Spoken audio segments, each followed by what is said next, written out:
Phase 5 Marvel Cinematic Universe bakal diawali dengan film yang langsung memperkenalkan big villain di multiverse saga. Kemarin baru aja diupload nih trailernya, Ant-Man and the Wasp: Quantumania. Mantap! So seperti biasa kita bakal nge-breakdown trailer dari Ant-Man and the Wasp: Quantumania. Mantap! Dan ngelihat detail penting mulai dari first look Cassie Lang dengan kostumnya sampai kemungkinan ada koneksi antara Kang dengan gelangnya Shang-Chi dan gelangnya Kamala Khan. So nggak usah lama-lama lagi, langsung aja kita bahas trailer kali ini bareng gue Rian. Let's explore this universe.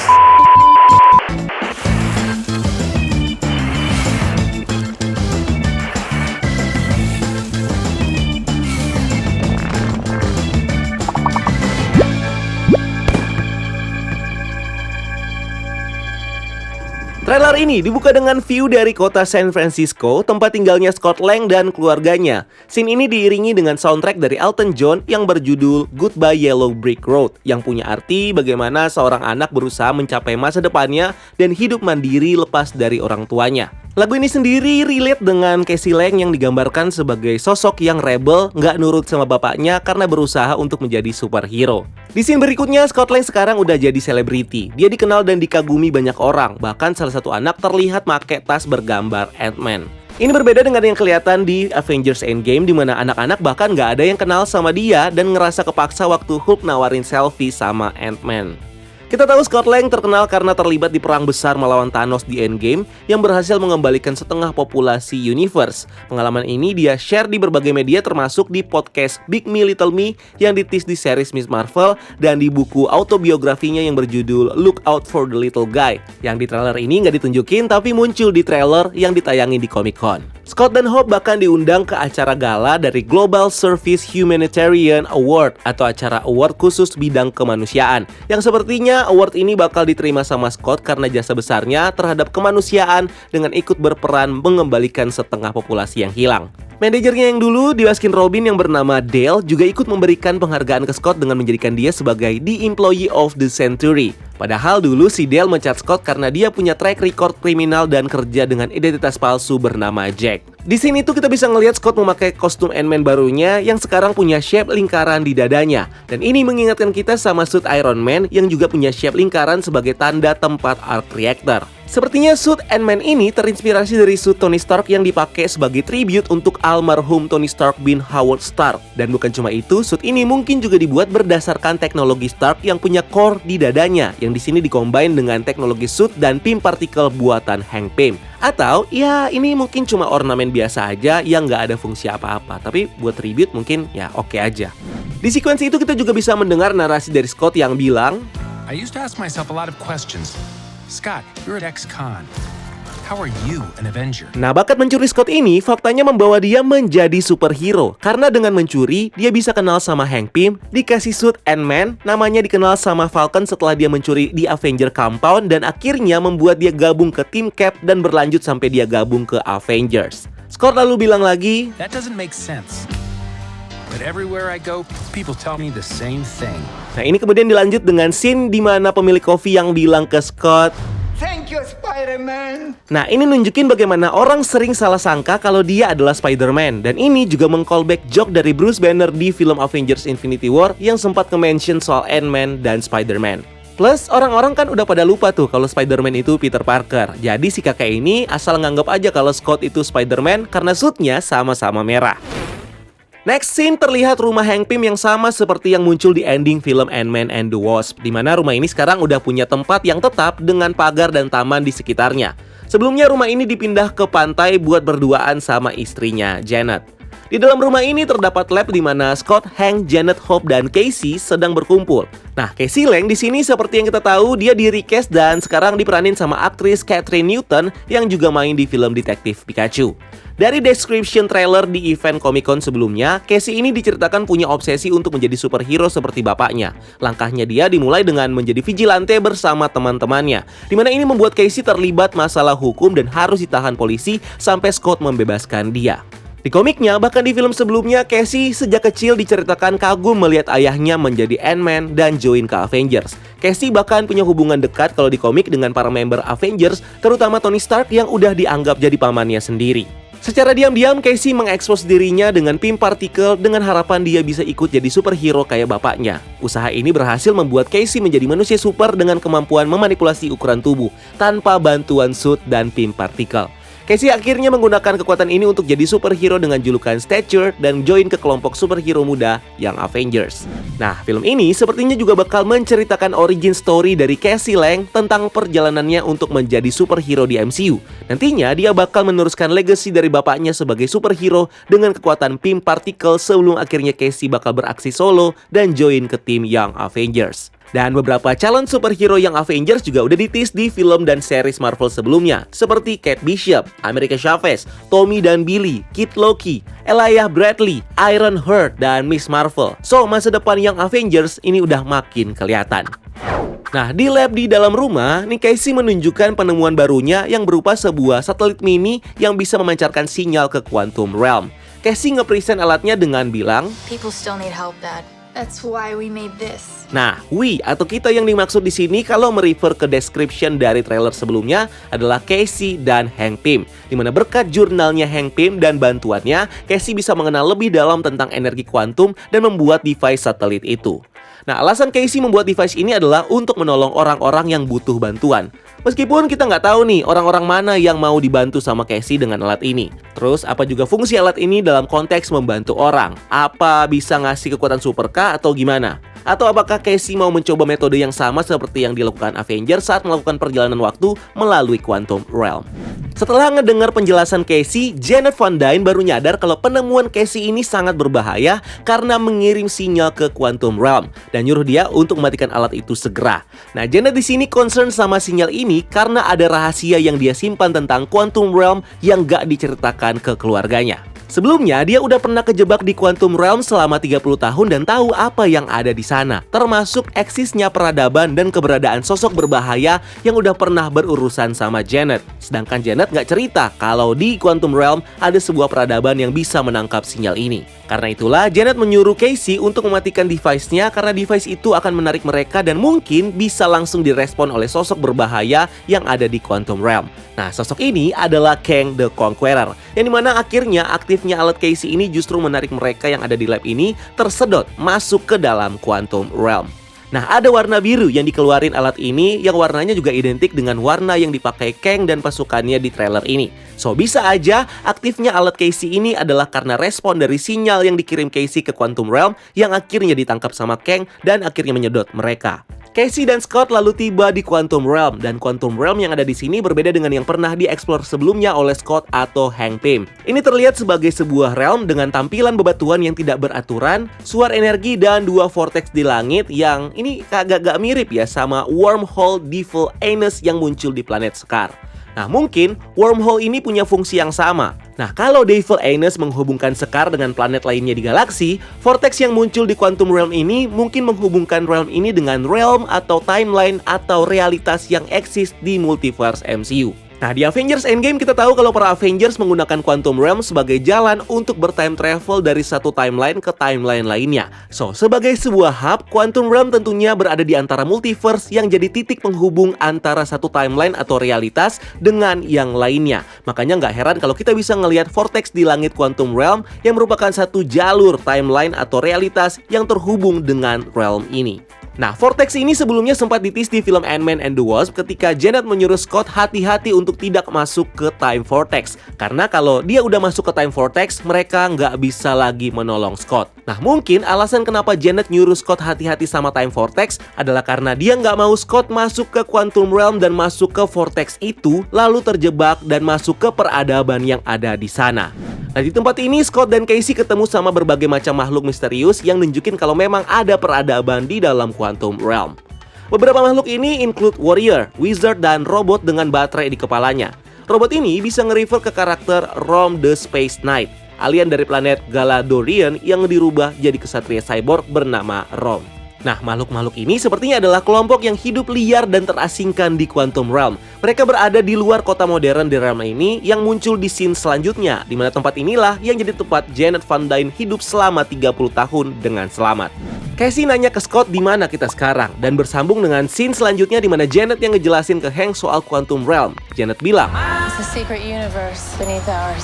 So, Quantum Realm basically adalah penggabungan dari dua dimensi yang eksis di universe komik Marvel, yaitu Quantum Zone, sebuah dimensi yang jadi sumber dari semua energi yang eksis di universe, dan Microverse, sebuah dimensi subatomik dan paralel yang hanya bisa diakses dengan mengecilkan ukuran tubuh seseorang ke level subatomik. Di MCU, Quantum Realm dikenal sebagai sebuah dimensi subatomik yang terhubung dengan berbagai timeline dan realitas di multiverse. Ini bisa diakses seseorang dengan menggunakan sihir, beam particle, atau quantum tunnel. Di scene ini juga terlihat seperti ada 4 bintang yang jatuh melintas di langit, di mana ini sepertinya adalah proses bagaimana Scott, Hope, dan lainnya masuk ke dalam Quantum Realm, di mana ketika jatuh di tempat ini, mereka terpisah. Scott bersama Casey, Hank bersama Janet, dan Hope sendiri. Di mana di scene lainnya terlihat Hope terbangun dengan memakai suit dari The Wasp-nya. Hope pun bisa bertemu dengan bapak sama ibunya, di mana di petualangan mereka, Janet nge-guide mereka untuk menjelajahi Quantum Realm dan menjelaskan tentang universe ini. Mereka bertiga pergi dengan menggunakan salah satu makhluk di realm ini yang bentuknya seperti ikan pari. Selain itu, Janet juga mengajak mereka untuk menyamar dan menyusup ke suatu tempat, di mana di tempat ini Janet sepertinya berusaha untuk mencari petunjuk bagaimana mereka bisa keluar dari Quantum Realm ini. Berikutnya terdengar Janet yang ketakutan dan bilang, There's something I never told you. Nah, seperti yang gue bilang tadi, Janet setelah balik ke dunia normal menyimpan sebuah rahasia tentang eksisnya peradaban di Quantum Realm ini, juga tentang bagaimana dia bisa bertahan hidup di universe ini. Bisa jadi nih, kalau dulunya Janet bekerja sebagai bawahan dari Kang the Conqueror sebagai penguasa dari Quantum Realm ini, sebelum dia akhirnya menyadari kalau ada yang salah dan akhirnya kabur dari Kang. Janet dan keluarganya kemudian pergi dengan spaceship menuju ke suatu tempat yang dibangun dengan struktur cincin dan energi merah, dan berlanjut dengan mereka yang masuk ke sebuah bar, di mana di sini mereka mungkin sedang mencari informasi tentang keberadaan Scott dan Casey yang terpisah dengan mereka di Quantum Realm ini. Janet kemudian terlihat lagi membuka sebuah pintu rahasia yang kalau kita perhatikan punya ukiran seperti pesawat Domo punya Eternals. So, apakah Quantum Realm ada hubungan dengan Celestials atau Eternals? Nah, bagian scene ini sebenarnya belum begitu jelas sih. Mungkin more bakal kelihatan lagi di trailer berikutnya. Scene kemudian memperlihatkan Janet yang berada di sebuah tempat gelap dan diserang sama sesosok monster alien. Kalau merefer ke komiknya, tempat ini mungkin adalah Negative Zone, sebuah realm yang tercipta dari antimateri yang bergerak berlawanan dengan dunia manusia. Negative Zone juga jadi tempat tinggal dari berbagai macam ras monster seperti Annihilus, Blastar, Siphon, dan Catastrophus. Monster serangga di Negative Zone yang kayaknya adalah referensi dari monster yang terlihat menyerang Janet di sini. Berikutnya, trailer ini juga nge-reveal first look dari karakter misterius yang diperanin sama aktor Bill Murray. Menurut rumor, Bill Murray sendiri bakal memerankan adaptasi dari karakter Kryler, seorang ilmuwan dari ras alien Caesian yang menghuni planet Kai di Microverse. Nah, Kryler bekerja untuk seorang ruler bernama Physis. Dia menciptakan sebuah mesin yang bisa menghasilkan perwujudan fisik dan ketakutan lawan, di mana mesin ini kemudian digunakan untuk melawan Hulk yang sedang ada di Microverse dengan menciptakan ketakutan terbesarnya Hulk, yaitu dirinya sendiri yang bernama Anti-Hulk. Di film ini kabarnya Kryler bakal jadi teman lamanya Janet saat dia terjebak di Quantum Realm. Bill juga mengkonfirmasi kalau dia akan tampil sebagai karakter orang jahat di film ini. So, ada kemungkinan kalau karakter Kryler di film ini secara nggak langsung punya hubungan dengan main villain-nya, Kang the Conqueror. Kryler bisa jadi adalah tangan kanan atau ilmuwan yang bekerja untuk Kang. Trailer ini juga menunjukkan sebuah kota bernuansa modern yang eksis di Quantum Realm. Keberadaan kota ini sebelumnya udah pernah ditis di film Ant-Man and the Wasp sebagai Easter egg ketika Hank berusaha menyelamatkan Janet di Quantum Realm. Kota ini sendiri disebut-sebut sebagai adaptasi dari Chronopolis. Nah, di komik, Chronopolis diceritakan sebagai sebuah kota yang dibuat sama Kang the Conqueror di dimensi Limbo. Kota ini biasanya digunakan Kang sebagai markas utama yang berfungsi untuk mengatur seluruh dimensi yang udah dia taklukkan. Ini juga adalah fasilitas Kang untuk pergi ke berbagai timeline yang mau dia taklukkan selanjutnya. Nah, di kota ini kita bisa ngelihat sebuah bangunan berbentuk piramid modern yang bisa nge-refer ke piramid dari salah satu variannya Kang, yaitu Firaun Mesir Ramatut. Dan terlihat bangunan ini dikelilingi dengan banyak cincin melayang. Nah, kalau kita perhatikan bagian luar cincin ini terdapat tulisan yang menyala berwarna biru. Nah, ini mirip dengan gelang Ten Ring punya Wenwu yang muncul di film Shang-Chi and the Legend of the Ten Rings, terutama di bagian ukirannya. Nah, kalau kita perhatikan saat Wenwu memakai Ten Ring, dia mengeluarkan semacam cahaya energi biru, di mana ini sama seperti teknologi Kang di Quantum Realm yang juga menggunakan semacam energi biru sebagai resource-nya. Dari sini kita bisa asumsikan nih, kalau kekuatan Ten Ring kemungkinan punya koneksi dengan Kang the Conqueror. Mungkin Ten Rings adalah salah satu relik kekuatan yang dimiliki sama Kang. Kalau Ten Ring ternyata punya koneksi dengan Kang, itu artinya yang ada di mid credit scene film Shang-Chi yang menunjukkan bagaimana Ten Ring memancarkan sinyal ke sesuatu, sinyal ini mungkin mengarah kepada Kang the Conqueror. Cuma nggak bisa direspon karena Kang punya keterbatasan di mana dia tidak bisa menembus universe tempat di mana Ten Ring ini berada atau universe utama. Karena beberapa hal. Karena satu, mungkin dia terjebak di dalam kotanya dia ini. Selain Ten Rings, energi biru cincin ini juga sekilas mirip dengan bangle milik Kamala Khan di series Miss Marvel. Bangle itu ditemukan sama Aisyah dan kelompok clandestine di sebuah kuil dengan logo Ten Ring di lantainya. Nah, bangle ini nggak cuma digunakan sama Kamala untuk mendapatkan kekuatan supernya, tapi juga digunakan untuk proses time travel melintasi waktu, di mana Kamala nyasar ke masa lalu dan menyelamatkan neneknya yang masih kecil. Karena bangle Kamala bisa time travel, ini tentunya sangat cocok dengan Kang the Conqueror yang sering melakukan perjalanan waktu ke berbagai timeline. So, bangle Kamala ini bisa jadi kunci bagaimana Kang nantinya bisa menjelajah dan juga menaklukkan multiverse. Tapi lagi-lagi karena dia terpisah dengan gelang ini dan dia tidak bisa mendapatkan gelang ini di universe utama, ya jadi dia stuck aja di tempat itu di kota Chronopolis dan berharap nantinya Scott Lang yang bakal mengambilkan alat-alat ini buat dia. Mungkin. Di sisi lain kita juga bisa melihat pasukan Kang the Conqueror yang bersiap di Chronopolis, di mana pasukan ini menggunakan pesawat dengan resource energi biru dan juga tembakan turret sebagai senjatanya. Di sini lain juga terlihat pesawat ini digunakan untuk mengepung Ant-Man and the Wasp di Chronopolis. Nah, kalau kita lihat lebih detail, pasukan Kang ini punya kepala berwarna biru. Ini bisa nge-refer ke karakter Macrobots, di mana di komik Macrobots ini adalah pasukan robot ciptaan Kang yang dia gunakan untuk ngelawan Avengers. So, Macrobot di sini juga mungkin adalah pasukan ciptaannya Kang untuk nantinya dia gunakan menaklukkan berbagai timeline. Kita juga ditunjukkan first look dari Jonathan Majors sebagai Kang the Conqueror. Sebelum karakter ini sempat di-tease di ending series Loki dalam bentuk patung di TVA setelah kematian He Who Remains. Kang di sini punya tampilan yang comic accurate dengan mengadaptasi kostum battle armor Kang, yang kalau di komiknya dia gunakan untuk bertime travel dan membuat tubuhnya punya kekuatan superhuman. Kostum ini sendiri punya base warna hijau dan ungu dengan visor biru yang ada di helmnya. Nah, kalau kita perhatikan juga wajah Kang, ini punya semacam luka yang polanya mirip dengan garis yang ada di muka Kang versi komiknya. Nah, di komik, Kang awalnya diceritakan sebagai manusia biasa di abad ke-30-an bernama Nathaniel Richards yang merupakan keturunan dari Reed Richards dan Dr. Doom. Nah, karena bosan dengan dunianya yang maju dan damai, Nathaniel akhirnya memutuskan untuk bertime travel dan menggunakan teknologi dari zamannya untuk menaklukkan berbagai timeline. Dia jadi penakluk bernama Kang the Conqueror yang punya agenda untuk menaklukkan seluruh dunia yang eksis di multiverse. Nah, kalau di MCU, Kang the Conqueror baru diceritakan sebagai salah satu varian jahat dari He Who Remains yang punya agenda untuk menaklukkan berbagai multiverse. Dia terlibat dalam perang multiverse pertama, sebelum akhirnya He Who Remains berhasil mengalahkan Kang dan varian lainnya dengan menggunakan Allied dan mengunci Secret Timeline yang dia awasi secara langsung dengan membentuk Time Variance Authority sebagai timekeepernya. Nah, Kang di trailer ini berdiri di sebuah platform emas yang ditenagai dengan sebuah device baterai dan dikelilingi dengan cincin-cincin yang melayang. Nah, platform ini sepertinya adalah adaptasi dari Time Chair buatan Kang yang kalau di komiknya dia gunakan untuk menjelajah ruang dan waktu. Di komiknya, Time Chair ini pernah digunakan Kang untuk menghadapi Captain America di era Perang Dunia Kedua dan melawan Avengers yang dia bawa masuk ke sebuah universe yang sudah hancur. Nah, Time Chair ini sepertinya punya hubungan dengan plot cerita dari film ini yang bakal melibatkan konflik antara Kang dan Ant-Man. Dimana di salah satu scene kita bisa mendengar percakapannya Kang yang membutuhkan bantuan Ant-Man dan menawarkan dia imbalan supaya dia bisa pulang, which is keluar dari Quantum Realm bersama keluarganya.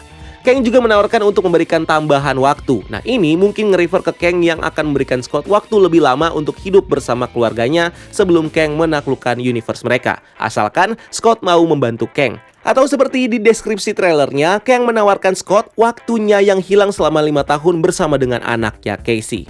Nah, pertanyaannya, bantuan apa yang diminta Kang ke Ant-Man? Seperti yang udah di-tease di deskripsi trailer sebelumnya, Kang berusaha memanfaatkan Scott sebagai pion untuk mencuri kembali sesuatu yang dicuri dari Kang dan sangat dia butuhkan dalam rencananya. Dimana ini berkaitan dengan device Time Chair yang akan dia gunakan untuk menjelajah waktu. Dan kenapa dia meminta bantuan Ant-Man? Karena Ant-Man punya skill yang cukup tinggi dalam hal mencuri. Nah, kalau kita perhatikan time chair ini, terlihat ada sebuah baterai yang kayaknya adalah power source untuk mengaktifkan kekuatan dari time chair ini. Baterai ini juga terlihat di scene selanjutnya dengan Kang yang memasukkan sebuah orb untuk mengaktifkannya. So, orb apa ini? Nah, kalau kita cari referensinya di komik, orb ini bisa nge-refer ke dua relik yang dimiliki sama Kang the Conqueror. Yang pertama, Kang Light of Century Spear. Ini adalah sebuah relik yang digunakan untuk melakukan perjalanan ruang dan waktu dan juga bisa digunakan untuk mentransport barang atau orang ke berbagai macam timeline dan realitas. Dan yang kedua adalah Heart of Forever atau Forever Crystal. Ini adalah sebuah kristal yang digunakan oleh Kang the Conqueror sebagai energi source dari kota Chronopolis yang biasanya dia gunakan untuk memindahkan Chronopolis keluar masuk dimensi limbo dan melintasi ruang dan waktu. Nah, Heart of Forever ini juga bisa digunakan untuk memanipulasi timeline, seperti yang terjadi ketika Immortus, salah satu variannya Kang, menggunakan Heart of Forever untuk membuat anomali di 3 periode waktu dan alternate universe. Nah, bisa jadi orb ini adalah adaptasi dari dua relik ini yang kekuatan utamanya bisa digunakan untuk menjelajah sekaligus memanipulasi ruang dan waktu lewat medium time chair-nya Kang. Dan orb inilah yang sepertinya udah dicuri dari Kang dan Kang membutuhkan bantuan Scott Lang untuk mendapatkan kembali alat-alat ini. Nah, terlepas dari itu, karena sebelumnya kita udah ditis dengan kemunculan cincin yang mirip kayak Ten Ring dan bengelnya Kamala, ada kemungkinan kalau Ten Ring dan bengel Kamala ini punya koneksi satu sama lain sebagai pelengkap untuk menyempurnakan time chair-nya Kang the Conqueror. Dimana dalam kondisi sempurnanya, time chair ini mungkin bisa digunakan sebagai alat untuk mengatur timeline dari Chronopolis, seperti yang dilakukan sama He Who Remains di Citadel of the End of the Time dengan menggunakan time pad-nya. Atau bisa juga time chair ini digunakan untuk membuat Quantum Tunnel seperti yang dibuat oleh para Avengers di Endgame, dimana Quantum Tunnel ini bakal digunakan sama Kang dan pasukannya untuk pergi ke berbagai timeline dan memulai penaklukan mereka. So, kalau beneran sesuai sama prediksi ini, artinya Marvel Studios bakal mengulang formula yang sama seperti Infinity Saga yang melibatkan Infinity Stones sebagai kunci dari ceritanya, dimana Infinity Stones ini diganti dengan berbagai relik kekuatan seperti Heart of Forever, bengelnya Kamala, dan juga Ten Ring yang di sini berhubungan satu sama lain yang tengah diincar sama Kang the Conqueror. Dimana dengan penggabungan relik-relik ini, Kang bakal punya capability untuk menaklukkan berbagai multiverse dan punya power yang sulit untuk dikalahkan. Makanya nggak heran nih kalau Marvel Studios menunjuk Destin Daniel Cretton, director dari film Shang-Chi yang memperkenalkan Ten Ring di filmnya untuk jadi director dari film Avengers The Kang Dynasty. Dimana kemungkinan dia bakal mengeksplor lebih dalam lore tentang Ten Ring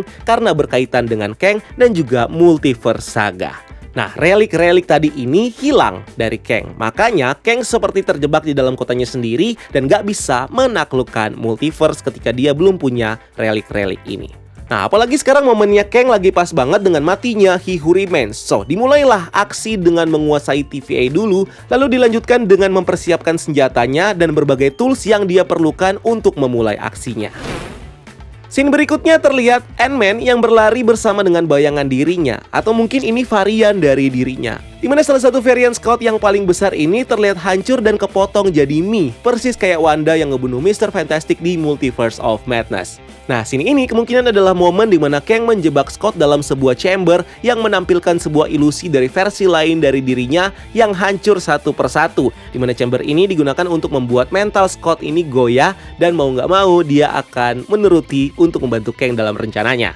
Di scene lainnya, Kang kemudian terlihat seperti mengeluarkan energi biru dari tangannya dan terbang dengan menggunakan pijakan hologram. Nah, scene ini sekilas mirip kayak bocoran konsep dari film Avengers The Kang Dynasty yang menunjukkan bagaimana Avengers yang terdiri dari Captain Marvel, Kate Bishop, Wong, dan White Vision yang ngelawan Kang the Conqueror. Scene berpindah menunjukkan momen epik yang memunculkan Scott, Hope, dan Casey yang teaming up di Chronopolis, di mana Casey terlihat memakai kostum ungu yang mengadaptasi kostum superhero Stinger di komiknya. So, sama seperti Scott dan Hope, Casey bakal punya kekuatan untuk memanipulasi ukuran tubuhnya dengan menggunakan teknologi suit dan PIM partikel. Trailer akhirnya ditutup dengan scene di mana Kang bertemu dengan Scott dan menanyakan keputusannya apakah dia mau ngebantu atau enggak. Dimana di deskripsi trailer sebelumnya ini di-reveal kalau Scott nggak mau ngebantu Kang, sebelum akhirnya Kang mengancam dengan mengurung Casey sebagai sandranya. Dan sayangnya, trailer ini nggak memunculkan karakter MODOK yang di trailer di Comic-Con dan di D23 udah di-reveal bentuknya. Ya, semoga aja di trailer keduanya nanti kita bakal ngeliat ya gimana tampilan MODOK versi MCU yang benar-benar muncul di trailernya. Dan kita bakal dapat petunjuk nih tentang siapa dia. Apakah MODOK adalah Darren Cross yang bermutasi di Quantum Realm, atau MODOK adalah suit robot yang digunakan Kryler untuk bertarung di filmnya nanti? Anyway, film ini bakal tayang 17 Februari 2023 dan bakal jadi film pembuka dari MCU Phase 5. So, kita tunggu aja keseruannya nanti di tahun depan. So, itu dia yang bisa kita breakdown dari trailer Ant-Man and the Wasp Quantumania. Kalau mungkin ada hal yang gue lewatin, please komen di kolom komentar di bawah. Atau mungkin kalian punya teori atau mau ngebantah apa yang gue bahas di sini, nggak apa-apa. Kalian punya teori sendiri, silakan ditulis di kolom komentar di bawah juga ya guys ya. Jangan lupa untuk like video ini dan subscribe sebagai bentuk dukungan kalian buat channel ini. Cari kita juga di TikTok dan di Instagram Breakdown.Universe karena kita juga bikin konten di sana. Dan kalau kalian mau nonton di Cinepolis, di Oktober ini kita punya promo khusus. Kalian bisa cek kode promo yang ada di bawah ini, lumayan kan dapat diskon kalau menonton di Cinepolis. Lumayan, masih ada beberapa film nih yang muncul di Oktober ini. Tapi cuma sampai Oktober, November nanti beda lagi. Dan akhir kata, jangan lupa lakukan satu kebaikan hari ini. See you on the next video. Gue Rian. Until next time, keep exploring the multiverse.